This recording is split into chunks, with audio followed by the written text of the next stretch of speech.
और चलिए बड़ी खबर का रुख करते हैं। लखीमपुर केस में आशीष मिश्र की जमानत रद्द हुई है। सुप्रीम कोर्ट ने हाई कोर्ट के फैसले को पलटा है। 1 हफ्ते के अंदर करना होगा सरेंडर। जल्दबाजी में आशीष को जमानत दी गई, सुप्रीम कोर्ट का यह कहना।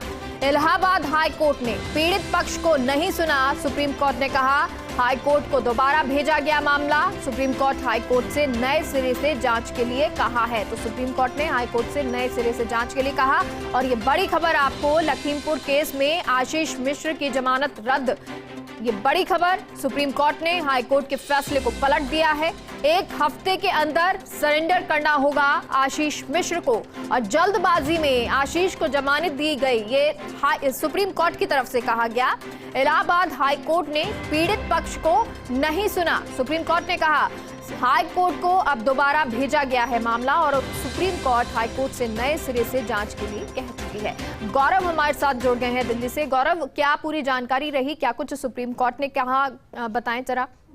मैं आपको बताऊंगा कि बहुचर्चित इस मामले में आज सुप्रीम कोर्ट ने अपना निर्णय सुनाया है और आशीष मिश्रा की जमानत याचिका को रद्द किया है। अपनी सुनवाई के दौरान प्रमुखता से सुप्रीम कोर्ट ने ये माना है कि जो हाईकोर्ट के द्वारा जमानत दी गई है उसमें जो कमियां हैं, उन कमियों का निवारण के लिए इस विषय पर पुनर्विचार करना आवश्यक है और हाईकोर्ट को निर्देश दिए हैं कि इन पर विचार किया जाए। सुप्रीम कोर्ट ने माना है कि जो जमानत के नियम है उनमें जो कानूनी जो कमियां हैं उसको हाई कोर्ट ने दरकिनार करा है और ठीक से ऑब्जर्व नहीं किया है, जिसके तहत आशीष मिश्रा को जमानत दी गई थी और यह जमानत के योग्य अपराध नहीं था। तो सुप्रीम कोर्ट ने वर्तमान में अब इस पर रोक लगा दी है, हाई कोर्ट के आदेश को बदल दिया है और 1 सप्ताह के अंदर जो है आशीष मिश्रा को सरेंडर करना पड़ेगा।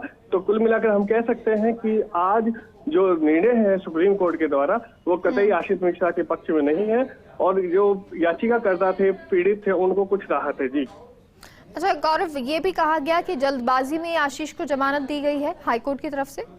जी मैं आपको बताना चाहूंगा कि सुप्रीम कोर्ट ने जो पूरा मामला है, जब सुनवाई कर रहे थे तो जस्टिस हिमा कोहली ने कहा था कि ये जो मामला है पूरा पेचीदगा है, इसमें जो कंसीडर करना चाहिए था उन विषयों को कंसीडर नहीं किया गया जल्दबाजी में और एक तरीके से अनौपचारिक तरीके से ये जमानत का प्रयास है, जिसको हम लगभग ये कह सकते हैं कि हाईकोर्ट के निर्णय पर सुप्रीम कोर्ट ने संशय जताया है। इसे हम एक संक्षिप्त में कह सकते हैं कि हाईकोर्ट के निर्णय को उन्होंने मॉनिटर करते हुए ये कहा है, इस तरह की जो भाषाओं का प्रयोग किया है तो उसमें यह है कि उनके निर्णय को सुप्रीम कोर्ट ने संशयात्मक मानते हुए उस पर रोक लगा दी गई है। जी बहुत बहुत शुक्रिया गौरव पूरी जानकारी के लिए।